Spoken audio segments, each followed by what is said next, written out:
Bismillahirrahmanirrahim. Assalamualaikum warahmatullahi taala wabarakatuh.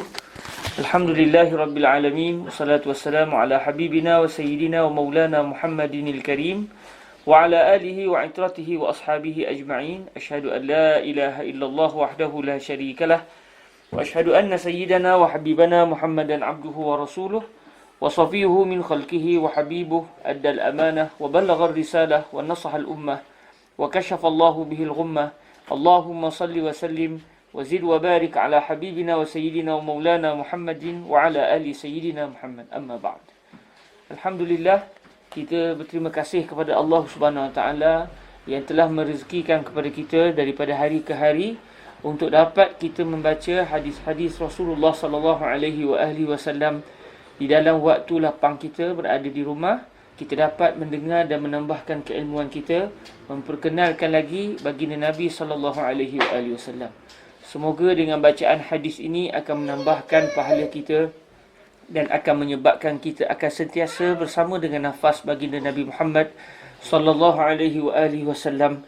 Lalu kita akan diberikan kecintaan yang begitu tinggi kepada baginda.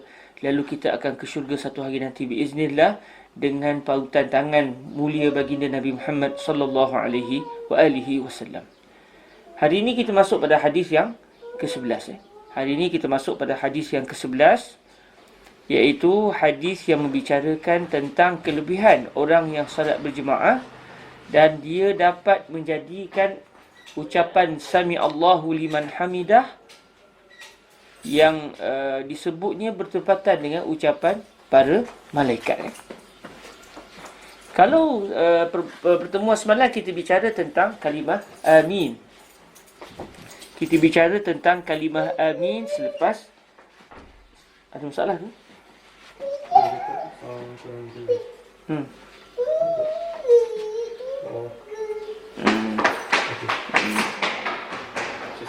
Okey, terima kasih kepada yang terlupa. Terlupa nak buka suara, minta maaf. Okey, hari ini kita akan masuk pada hadis yang ke-11. Hadis yang membicarakan tentang doa selepas imam mengucapkan sami Allahu liman hamidah. Ada juga kelebihan rupanya. Ucapan Rabbana walakal hamd yang diucapkan oleh para makmum di dalam sembahyang-sembahyang yang dibaca secara kuat, iaitu sembahyang subuh, sembahyang Jumaat, sembahyang Maghrib dan juga sembahyang Isyak. Apabila seorang makmum mengucapkan Rabbana walakal hamd, ada sebenarnya kelebihan yang telah diberikan oleh Allah Subhanahu wa taala kepada para hamba-Nya. Baik, hari ini kita akan melihat kelebihan mengucapkan Rabbana lakal hamd dalam salat berjemaah. Di dalam hadis yang diriwayatkan oleh Al-Imam Al-Bukhari radhiyallahu taala anhu, begitu juga dengan Al-Imam Muslim dengan sanad mereka berdua, an Abi Hurairah radhiyallahu anhu anna Rasulullah sallallahu alaihi wa alihi wasallam qala idza qala al-imam sami Allahu liman hamidah faqulu Allahumma rabbana lakal hamdu fa innahu man wafaqa qawluhu qawla al-malaikah ghufira lahu ma taqaddama min dhanbihi, rawahu al-Bukhari wa Muslim. Maksud kepada hadis ini adalah daripada Sayyidina Abu Hurairah radhiyallahu taala anhu bahawa sesungguhnya Rasulullah sallallahu alaihi wasallam telah bersabda, apabila seorang imam telah berkata sami Allahu liman hamidah, yang bermaksud Allah telah mendengar siapa yang memujinya, maka kamu semua katakanlah Allahumma rabbana lakal hamdu, yang bermaksud, ya Allah, wahai Tuhan kami, bagimu sahajalah segala pujian. Kerana sesungguhnya, barang siapa yang ucapannya telah bertepatan dengan ucapan para malaikat, nescaya telah diampunkan baginya apa sahaja dosanya yang telah lalu. Hadis ini telah diriwayatkan oleh Al-Imam Al-Bukhari dan juga Al-Imam Muslim. Subhanallah, hadis yang kita bicara ini persis dengan hadis yang telah kita bincangkan semalam, iaitu hadis yang membicarakan tentang kelebihan seseorang yang ucapan aminnya bertepatan dengan ucapan amin para malaikat dalam sembahyang berjemaah. Hari ini seperti hadis yang semalam juga rupanya. Subhanallah, iaitu sekiranya seorang makmum setelah imam bangun daripada rokok, apabila imam bangun daripada rokok, imam bersebut sami Allahu liman hamidah, maka para makmum akan menyebutkan Rabbana lakal hamd. Lalu apabila ucapan makmum ini bertepatan dengan ucapan Rabbana lakal hamd yang diucapkan oleh para malaikat Allah Subhanahu Wa Taala yang turut serta dalam solat berjemaah tersebut, maka ganjaran yang akan diberikan oleh Allah Subhanahu Wa Taala kepada orang yang melakukan solat berjemaah yang ucapannya tadi bertepatan dengan ucapan malaikat, Allah akan mengampunkan dosa-dosanya seluruhnya. Yang dimaksudkan dengan dosa-dosa di sini sebagaimana telah kita bicarakan berulang kali sebelum ini, iaitu dosa-dosa kecil,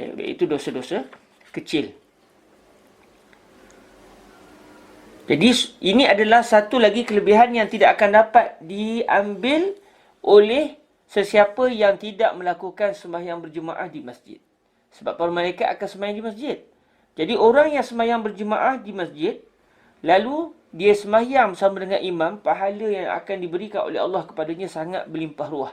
Antaranya adalah apabila dia mengucapkan Rabbana walakal hamdu, lalu ucapannya kena dengan ucapan malaikat, lalu diampunkan dosa-dosa kecilnya seluruhnya oleh Allah Subhanahu Wa Taala. Subhanallah, tuan-tuan, puan-puan, para hadirin yang dirahmati Allah, para pendengar, kita dapat melihat betapa Islam adalah merupakan agama yang mahukan kebersihan dan kesucian pada diri para hamba dan para penganutnya. Semua yang Allah inginkan adalah mengampunkan dosa. Di sinilah kita dapat mempelajari sikap dan juga nama Allah Subhanahu Wa Taala, salah satunya iaitu At-Tawwab, Al-Ghafur, Tuhan yang sangat menerima taubat, Tuhan yang sangat mengampunkan kesilapan para hamba-Nya. Kita buat sikit saja, tetapi Allah Subhanahu Wa Taala memberikan ganjaran yang sangat besar, iaitu kita diberikan keampunan oleh Allah Subhanahu Wa Taala. Para hadirin yang dirahmati Allah Subhanahu Wa Taala, di dalam hadis yang ke-11 ini pelbagai perbahasan yang dapat kita kongsi bersama. Boleh kita kongsi, namun saya akan pilih beberapanya. Antaranya dalam hadis ini disebut bahawa idza qala al-imam sami Allahu liman hamidahu faqulu Allahumma rabbana lakal hamdu. Apabila seorang imam telah berkata sami Allahu liman hamidah, Allah telah mendengar siapa yang memujinya. Lalu kita pun menjawab Rabbana lakal hamd. Dalam riwayat ini sebut Allahumma rabbana lakal hamdu. Ya Allah, ya Tuhan kami, hanya kepadamu sahajalah segala puji. Para hadirin yang dirahmati Allah, kalau kita tengok dalam surah Al-Fatihah ayat yang kedua selepas Bismillahirrahmanirrahim, Allah Subhanahu Wa Taala berfirman surah Al-Fatihah, Alhamdulillahi Rabbil Alamin. Segala puji hanya untuk Allah, Tuhan seru, Tuhan semesta alam. Para hadirin, kalau kita tengok, mungkin kita akan fikir, kenapa semua puji hanya kepada Allah? Baik. Bila seseorang itu dipuji, dia dipuji kerana dia melakukan perbuatan yang baik. Persoalannya, siapa yang telah memberikan kepadanya taufik dan hidayah sehingga dia dapat melakukan perbuatan-perbuatan baik tersebut? Tidak lain tidak bukan adalah daripada taufik daripada Allah Subhanahu Wa Taala. Ramai orang yang dia teringin nak buat kebaikan tapi tak terbuat-buat. Belum lagi diberikan hidayah oleh Allah Subhanahu Wa Taala. Ada orang sentiasa dalam hidupnya berada di dalam ibadah. Ini tidak lain dan tidak bukan kerana Allah yang telah memilihnya. Jadi Allah yang telah melorongkannya, memberikan hidayah kepadanya sehingga dia dapat hidup di dalam ibadah.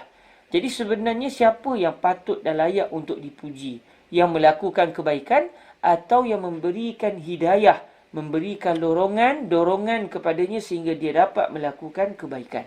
Sebab itu kalau kita tengok, orang yang dapat melakukan ibadah, dia dapat berjalan, yang memberikan kekuatan sehingga dia dapat berjalan adalah Allah. Sehingga dia dapat beribadah, yang memberikan taufik dan hidayah kepadanya sehingga dia dapat beribadah adalah Allah. Kalau dia buat apa benda kebaikan sekalipun, kalau tidak diizinkan Allah tak akan berlaku semua perkara tersebut. Maka kerana itulah sebenarnya puji dan puja hakikatnya hanyalah milik Allah Subhanahu Wa Taala.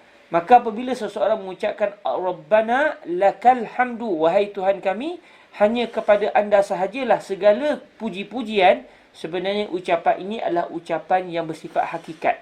Kerana hakikatnya ucapan pujian tidak layak diberikan kepada sesiapa sahaja, melainkan hanya kepada Allah Subhanahu wa taala. Namun ini bukanlah bermaksud bahawa kalau ada orang membuat kebaikan kepada kita, kita tak mengucapkan terima kasih kepada dia. Satu orang tengah-tengah musim Covid ni, dia bagi kepada kita sebagai contoh sumbangan. Dia kata, ambillah duit ni buat-buat belanja.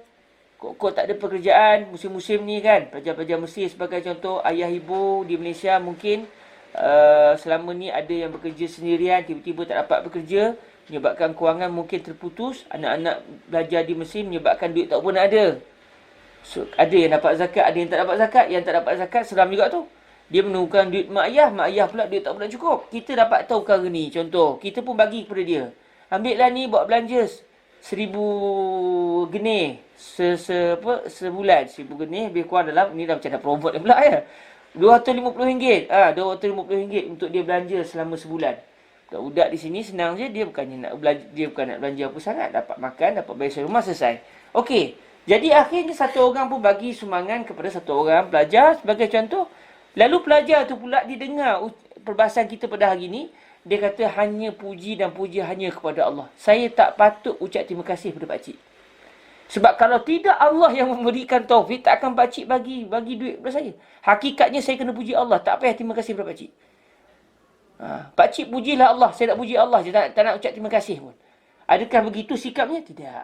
Dalam hadis yang lain, Nabi SAW pernah bersabda, "Man lam yashkurin nas, lam yashkurillah." Siapa yang tidak mengucapkan terima kasih kepada manusia, dia tidak mengucapkan terima kasih kepada Allah Subhanahu wa ta'ala. Jadi, secara hakikatnya memang tidak ada seseorang yang melakukan kebaikan, melainkan semuanya adalah dengan sebab hidayah daripada Allah. Namun apabila seseorang menerima kebaikan daripada seseorang, Islam mengajar supaya dia mengucapkan terima kasih kepada orang tersebut, dan dia juga tidak melupakan untuk mengucapkan puji dan syukur terima kasih kepada Allah Subhanahu wa ta'ala. Jadi sebab tu bila orang bagi kepada kita, kata, pakcik, terima kasih pakcik, semoga Allah Ta'ala melapangkan rezeki pakcik.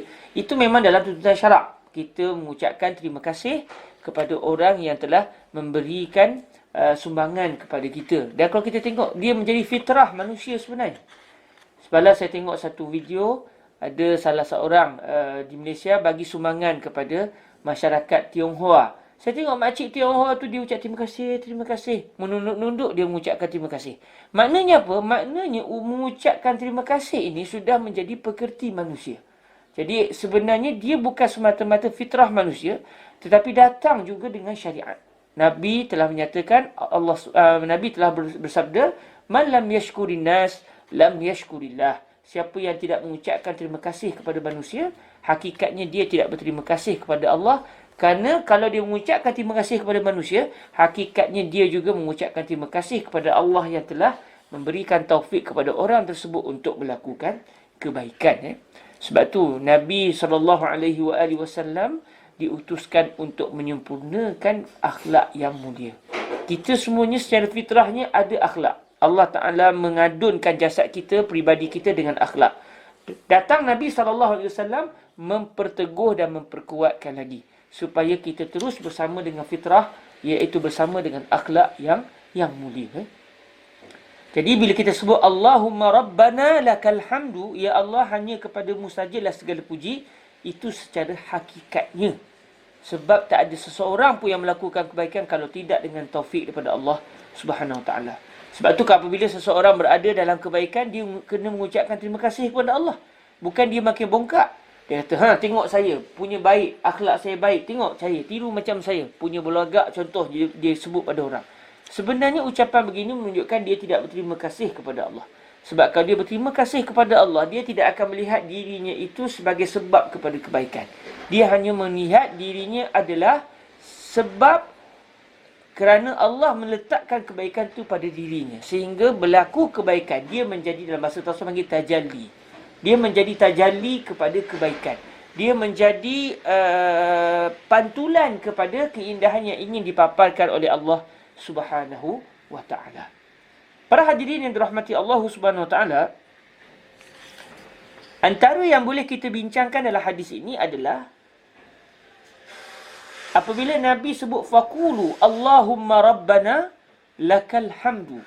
Dalam mazhab Syafi'i kita, dan kita semua di Malaysia kebanyakannya bermazhab dengan mazhab Imam Asy-Syafi'i radhiyallahu taala anhu. Daripada kecil bila kita belajar salat, kita akan diajar oleh para guru kita, bila imam bangun daripada rukuk, bila imam sebut sami Allahu liman hamidah, kita sebut apa?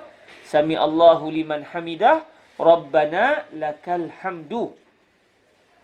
Perasan tak kita ada tambah kalimah sami Allahu liman hamidahu. Itu yang kita pelajari daripada para guru kita yang bermazhab dengan mazhab al-Imam Asy-Syafi'i radhiyallahu taala anhu. Jadi kalau kita tengok hadis ini, kalau kita tengok terjemahan hadis, Nabi SAW menyatakan, apabila seorang imam telah berkata sami Allahu liman hamidah, maka kamu semua, iaitu para makmum, katakanlah, sebutlah Allahumma rabbana lakal hamdu. Dalam hadis yang sedang kita pelajari ini, tidak pula Nabi sebut kepada kita, wahai para makmum, sebut juga sami Allahu liman hamidahu. Jadi mungkin sidang pendengar terfikir, adakah yang kita pegang selama ini hasil daripada apa yang kita pelajari, yang kita timba daripada para guru kita, adakah ini merupakan satu kesilapan? Maksudnya Imam Syafi'i telah tersilap. Sebab Nabi tak suruh pun kita sebut sami Allahu liman hamidah. Yang sebut sami Allahu liman hamidah adalah imam. Tapi kita makmum dalam hadis diajar kita sebut Rabbana lakal hamdu. Sedangkan Imam Syafi'i pula mengajar kita, kita sebagai makmum sebut juga sebelum Rabbana lakal hamd, sebut juga sami Allahu liman hamidahu. Jadi adakah sebenarnya Al-Imam Asy-Syafi'i radhiyallahu taala anhu ardah telah tersilap dalam isu ini? Adakah bermaksud kita kena ikut Nabi dan kita kena menolak Imam Syafi'i? Sebab Imam Syafi'i tidak maksum. Nabi Muhammad SAW adalah maksum. Jadi para hadirin rahmati Allah, saya ingin menyentuh perkara ini kerana ada juga orang yang berpendirian. Apabila kita belajar kitab fiqh, kemudian kita belajar hadis, kita dapati hadis bercanggah dengan fiqh, kita kena pegang kalam Nabi. Dan kita tidak boleh berpegang dengan apa yang kita pegang, yang telah kita pelajari daripada kitab-kitab fiqh. Sebab yang menjadi hujah adalah sabdaan Nabi, bukan kalam Al-Imam Asy-Syafi'i contohnya, atau kalam Imam Ahmad. Kalam mereka hanya menjadi hujah kalau bertepatan dengan kalam Nabi. Ada orang berpendirian begitu. Para hadirin yang dirahmati Allah Subhanahu Wa Taala, izinkan saya berkongsi dengan para hadirin yang dirahmati Allah Subhanahu Wa Taala. Di dalam perbahasan ilmu usul fiqh, kita belajar, kita diajarkan dalam ilmu usul fiqh, salah satu cabang utama ilmu-ilmu Islam, hadis Nabi SAW, begitu juga dengan firman Allah Subhanahu Wa Taala yang menjadi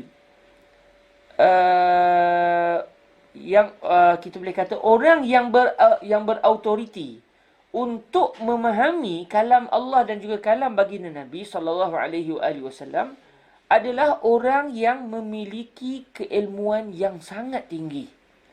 Dalam istilah ilmu usul fiqh adalah al-mujtahid, iaitu orang yang telah sampai ke tahap kepakaran yang sangat luar biasa di dalam ilmu fiqh. Seperti siapa? Seperti Al-Imam Asy-Syafi'i. Siapa lagi? Seperti Al-Imam Ahmad. Siapa lagi? Seperti Al-Imam Malik. Siapa lagi? Seperti Al-Imam Abu Hanifah An-Nu'man. Siapa lagi? Seperti para sahabat Nabi yang utama, Sayyidina Abu Bakar, Sayyidina Umar, Sayyidina Osman, Sayyidina Ali, Sayyidina Abu Hurairah, Sayyidina Abdullah bin Umar, Sayyidina Abdullah bin Abbas, Sayyidina Abdullah ibni Amr ibn al-As. Ini di antara contoh manusia-manusia istimewa yang telah diberikan oleh Allah kepakaran di dalam ilmu fiqh. Maknanya, saya selaku orang yang tidak sampai ke tahap kepakaran itu, bukan tugas saya untuk menentukan, ucapan Imam Syafi'i ini benar. Dalam isu sami Allahu liman hamidah, saya minta maaf tak pegang kalau Imam Syafi'i. Saya kena pegang hadis Nabi. Sebab hadis Nabi sebut, faqulu Allahumma rabbana walakal hamd. Nabi sebut, wahai para makmum, sebutlah Allahumma rabbana walakal hamd. Nabi tak suruh pun sebut sami Allahu liman hamidah. Dalam isu ini Imam Syafi'i silap. Saya kena pegang hadis, saya kena tolak kalam Imam Syafi'i. Ucapan ini adalah ucapan yang salah. Ucapan ini adalah ucapan yang salah. Kerana Seorang yang mempunyai kelayakan untuk dia memahami hadis Nabi dan juga ayat Al-Quran, lalu dia keluarkan kesimpulannya dari segi hukum hakam fiqah, orang itu hanyalah seorang mujtahid. Orang yang sampai ke tahap kepakaran luar biasa di dalam ilmu fiqah. Mudah ceritanya tuan-tuan, hari ini di Malaysia seorang pun tak ada sampai ke tahap ijtihad. Mudah ceritalah. Saya tak sampai, para mufti tak sampai, para orang alim ulama di Malaysia juga tidak sampai. Kita sebenarnya berada pada tahap mutafaqih, iaitu orang yang mempelajari fiqh, bukan seorang faqih, iaitu orang yang sampai ke tahap ijtihad. Apabila seseorang itu tidak sampai ke tahap ijtihad, tidak sampai kepada tahap kepakaran fiqh, apa sikap yang dia kena lakukan? Sikap yang dia perlu lakukan adalah berpegang dengan kalam mujtahid. Maknanya saya sebagai orang yang tidak sampai kepada tahap kepakaran fiqh, walaupun hari ini kebetulan kita baca hadis yang ke-11. Dan kalau ikut cara faham saya, maknanya makmum kena sebut Allahumma rabbana walakal hamd. Bukan sebut sami Allahu liman hamidah. Jadi tapi dalam kitab fiqh disebut makmum sebut juga sami Allahu liman hamidah. Jadi sekarang berlaku di hadapan saya selaku orang yang tidak sampai ke tahap kepakaran luar biasa dalam fiqh. Mereka seorang mutafaqih, orang yang belajar fiqh saja. Bukan orang yang mendalami hukum hakam secara luar biasa seperti Al-Imam Asy-Syafi'i radhiyallahu ta'ala anhu. Maka sikap yang saya kena ambil apabila saya tengok, hadis Nabi, ikut saya faham, kena sebut Allahumma rabbana walakal hamd.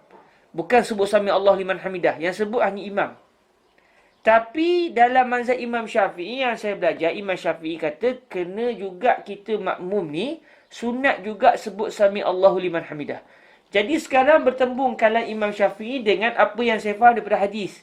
Jadi saya nak pegang yang mana? Kefahaman saya terhadap hadis, atau saya kena pegang kefahaman Imam Asy-Syafi'i? Saya kena pegang kalam Al-Imam Asy-Syafi'i radhiyallahu ta'ala anhu. Walaupun mungkin secara zahirnya kalam Imam Syafi'i bercanggah dengan hadis Nabi. Kalau ikut zahirnya lah. Kita tengok, memang jelas-jelas Nabi tak sebut pun, faqulu sami Allahu liman hamidah. Wahai para makmum, kamu semua hendaklah mengucapkan sami Allahu liman hamidah. Tak ada hadis itu. Jadi kalau begitu, maknanya secara zahirnya, cara faham Imam Syafi'i salah. Namun, saya bukan mujtahid. Beliau mujtahid. Apabila saya bukan seorang mujtahid, tidak layak bagi seorang yang bukan tahap mujtahid memberikan komentar kepada ucapan seorang mujtahid. Mudah cerita beginilah. Kita hari ini diuji Allah Subhanahu Wa Taala dengan wabak corona. Saya seorang pelajar agama. Saya bukan seorang doktor. Okey, saya seorang pelajar agama dan saya bukan seorang doktor. Kawan saya pula belajar perubatan. Tapi dia masih pelajar. Dia belum sampai tahap seorang doktor pakar. Dia baru doktor pelatih. Okey, tiba-tiba Kementerian Kesihatan keluarkan satu ketetapan. Jangan gini, jangan buat begini, jangan buat begini. Kawan saya yang bukan seorang doktor, saya yang bukan seorang doktor, ada tak orang kata kelayakan untuk mengkritik apa yang disebut oleh Kementerian Kesihatan? Kementerian Kesihatan kata jarakkan di antara seseorang dengan seseorang 1 meter. Tiba-tiba saya kata, benda ni sebenarnya benda tak betul. Sebenarnya bila kita makin dekat, insya-Allah timbul keberkatan. Layak ke saya nak memberikan komentar dan membantah apa yang disebut oleh Kementerian Kesihatan? Yang mana di dalam Kementerian Kesihatan itu terdiri di kalangan pakar-pakar perubatan. Kalau ikut bahasanya kita boleh kata mujtahid dalam isu perubatan. Saya pula seorang yang bukan dalam aliran perubatan. Saya seorang yang belajar fiqh, belajar hadis tapi tidak mendalami ilmu perubatan. Layak ke saya? Tak layak.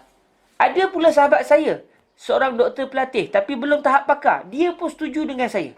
Dia kata sebenarnya apa yang disebut oleh Kementerian Kesihatan ni tak betul. Layak ke dia untuk mengkritik sedangkan dia belum lagi sampai ke tahap kepakaran. Dia yang belajar perubatan tapi belum pakar pun sebenarnya tidak mempunyai kelayakan. Sebab dia belum lagi sampai ke tahap kepakaran untuk memahami teks-teks perubatan. Walaupun mungkin dia belajar, dia tengok dalam kitab, ini lain ni. Dia baca dalam kitab perubatan dia lain. Masa dia di universiti dulu lain. Tiba-tiba Kementerian Kesihatan keluarkan satu kenyataan yang berbeza dengan apa yang dia belajar. Jadi ketika itu, yang dia kena pegang adalah apa yang disebut oleh Kementerian Kesihatan, yang dipelopori oleh pakar-pakar perubatan di Malaysia, dan dia tidak boleh mengatakan apa yang disebut oleh mereka salah, yang dipegang oleh dia pula adalah betul. Kenapa? Sebab dia tidak sampai ke tahap kepakaran. Sebenarnya perkara itu jugalah yang berlaku dalam isu fiqah. Sebab itu para hadirin yang dirahmati Allah Subhanahu Wa Taala, antara perkara yang saya rasa saya perlu bagi komentar sikit di sini adalah isu hadis-hadis Rasulullah sallallahu alaihi wasallam. Iaitu apabila kalau kita tengok masyarakat hari ini secara mudahnya, bila kita baca hadis, bila Imam Syafi'i keluarkan pendapat, dia kata hadis tu sahih ke Ustaz? Sebenarnya yang nak ukur hadis itu sahih ataupun tidak adalah orang-orang yang mendalami bidang hadis. Satu. Yang kedua, kalau hadis yang dipegang itu katakan bukan sahih sekalipun, sebenarnya yang dipegang dalam isu fiqah bukan pada hadisnya. Yang dipegang adalah pada kalam seorang mujtahid. Jadi kita yang belum sampai ke tahap fiqah, yang belum sampai ke tahap kepakaran, walaupun kita mungkin seorang yang ada PhD dalam bidang fiqah, contoh. Tapi selagi kita tidak sampai ke tahap kepakaran seperti Al-Imam Asy-Syafi'i radhiyallahu ta'ala anhu, kita masih lagi berstatus mutafaqih. Belum lagi berstatus faqih. Belum lagi sampai ke status seorang alim dalam bidang fiqah. Jadi apabila kita sampai, masih lagi berada pada tahap seorang yang mendalami fiqah, belum sampai ke tahap orang yang sangat pakar dalam fiqah. Walaupun kalau kita tengok, hadis Imam Syafi'i ni hadis itu dhaif ni.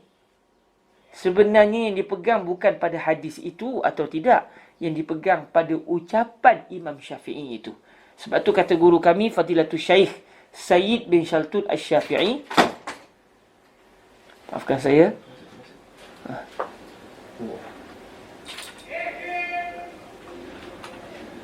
Ada gempa bumi ke? Jatuh handset nak kata je subhanallah. Cuba tengok clear tak?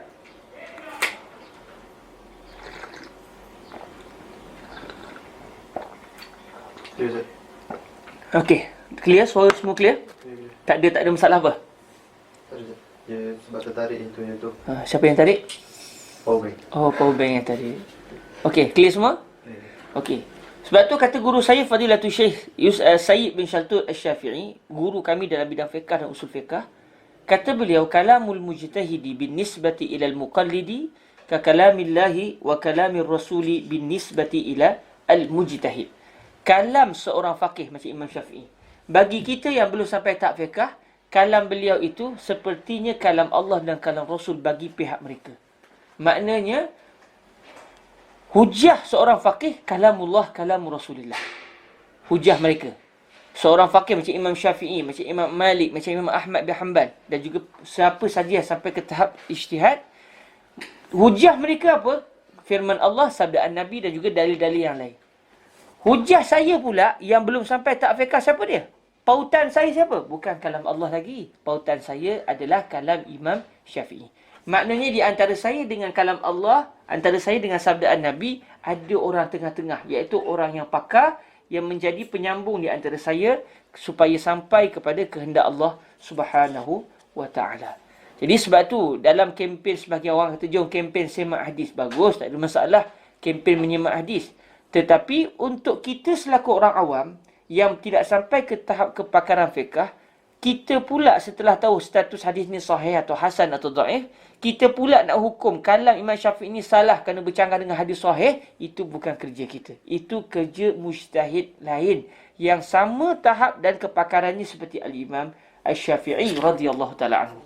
Jadi contohnya dalam isu kita pada hari ini, kalau kita bermazhab dengan mazhab Al-Imam Asy-Syafi'i, maka bila kita baca hadis begini, kita kata hadis secara zahir macam tak perlu sebut sami Allahu liman hamidah.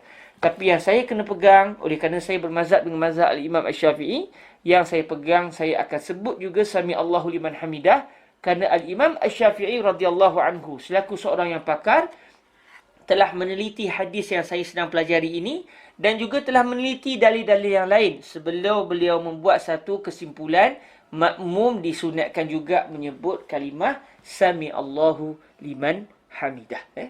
Jadi perkara ini bagi saya satu perkara yang penting dalam kita mempelajari hadis, perlu untuk kita sama-sama fahami supaya jangan kita melangkaui tugas yang sepatutnya. Tugas mencari hukum itu bukan tugas kita. Tugas untuk meletakkan seorang faqih ni salah ataupun tidak, itu bukan tugas kita.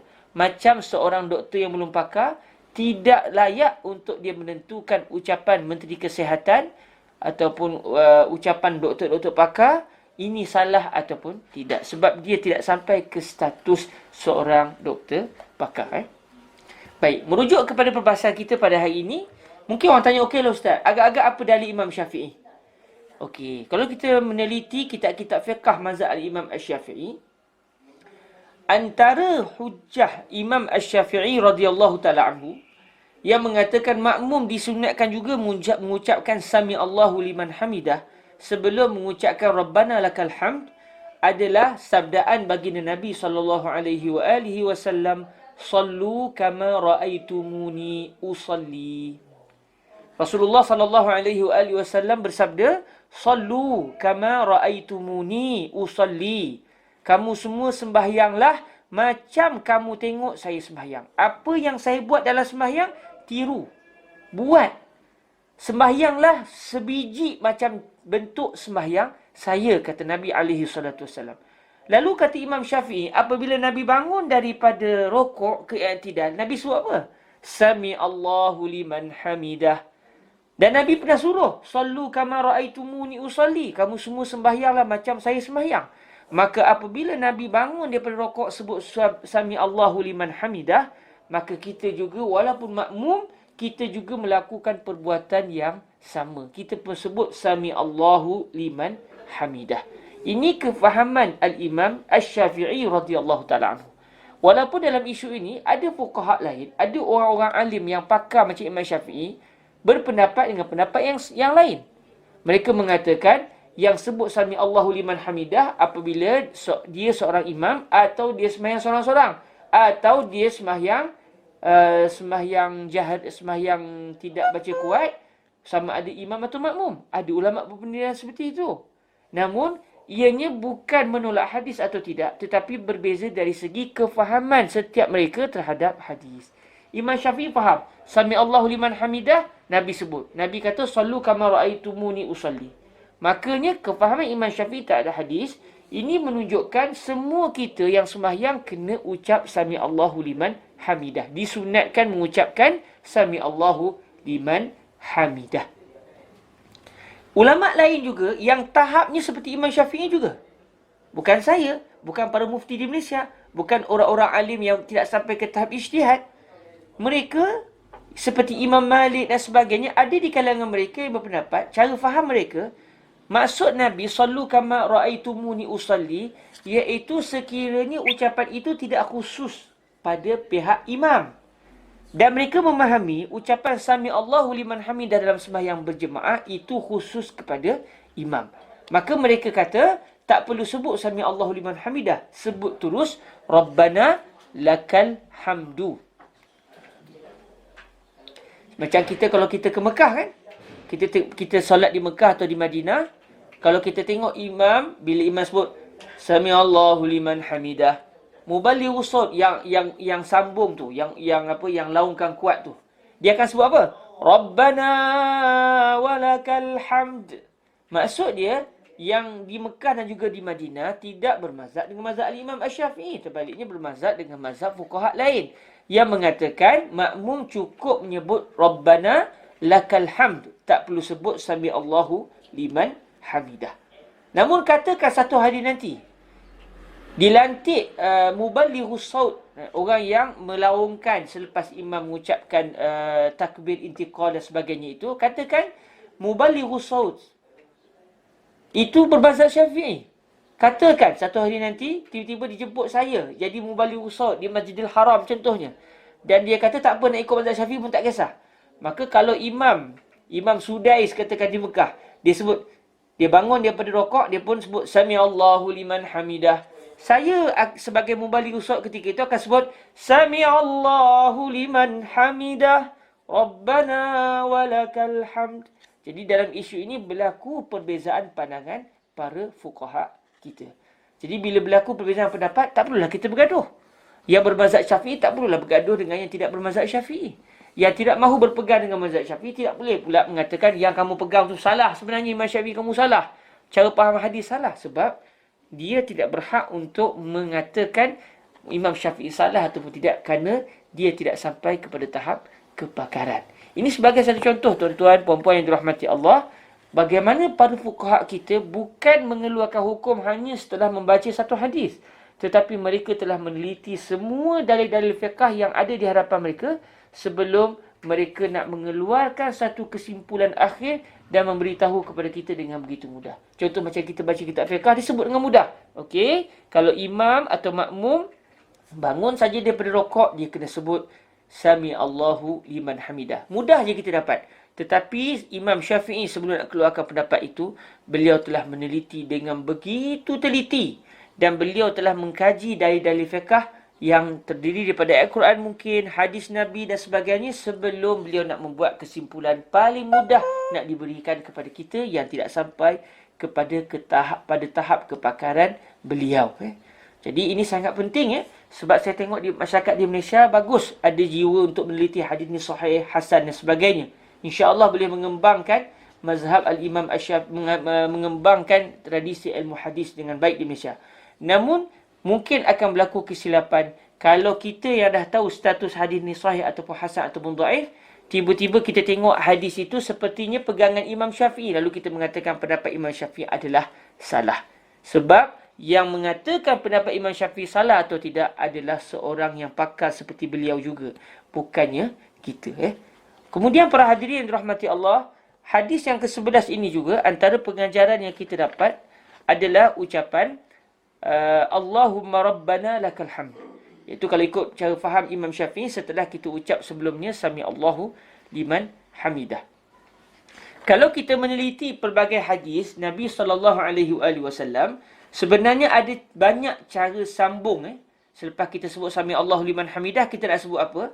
Dalam riwayat dalam Qusat 39 yang ada di hadapan saya ini, cara sebutnya Allahumma Rabbana lakal hamdu. Kita di Malaysia sebut apa? Biasanya Rabbana lakal hamdu. Apakah yang kita sebut tu salah atau tidak? Para hadirin, di muka surat yang ke-41, saya mendatangkan pelbagai riwayat hadis-hadis Rasulullah SAW yang mengajar kepada kita zikir setelah kita mengucapkan Sami Allah liman hamidah. Cara faham Syafi'inya begitu. Setelah kita sebut Sami Allah liman hamidah, apa zikirnya? Zikirnya ada pelbagai. Kita boleh pilih mana-mana. Yang kita biasa amalkan, Rabbana lakal hamdu.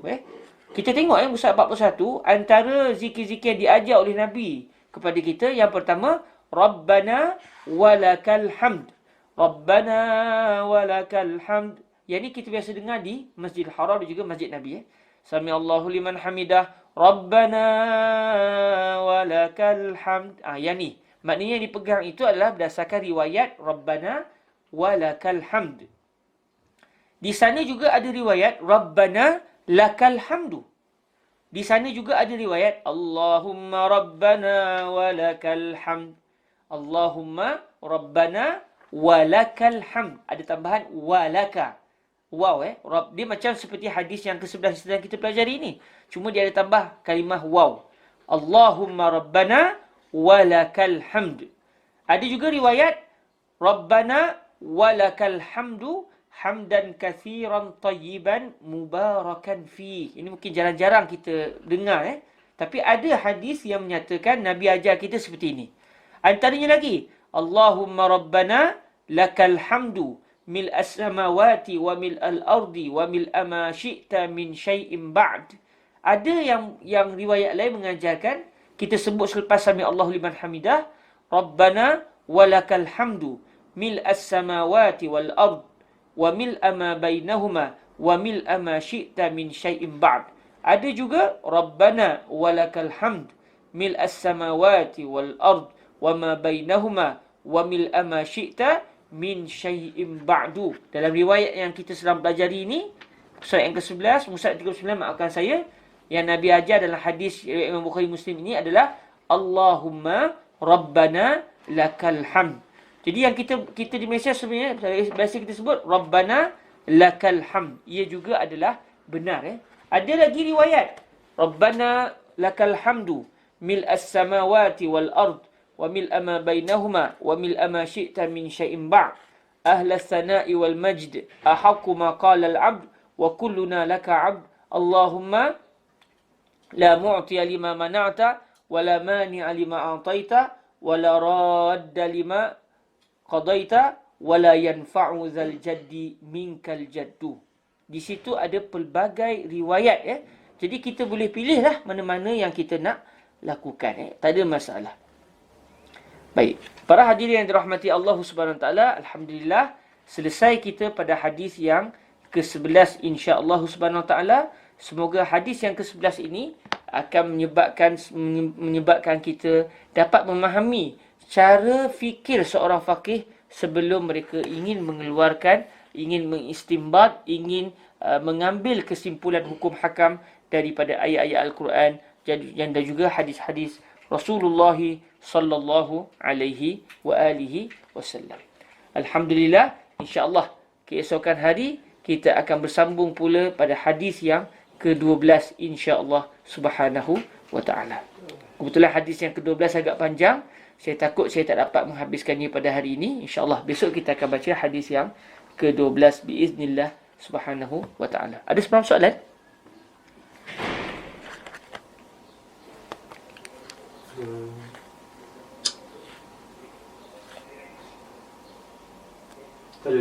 Tiada sebarang soalan Kalau tiada, insyaAllah semoga Allah merezekikan kita dengan kefahaman ilmu yang baik. Dan semoga Allah merezekikan kita untuk terus sentiasa mendengar sabdaan Nabi Muhammad sallallahu alaihi wa alihi wasallam. Ahlul hadisi humu ahlur rasuli wa in lam yashabu nafsahu anfasahu sahibu.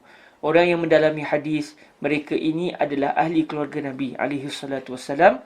Sekalipun mereka tidak bersahabat dengan batang tubuh Nabi, mereka bersahabat dengan sabdaan dan nafas-nafas Nabi Muhammad sallallahu alaihi wa alihi wasallam.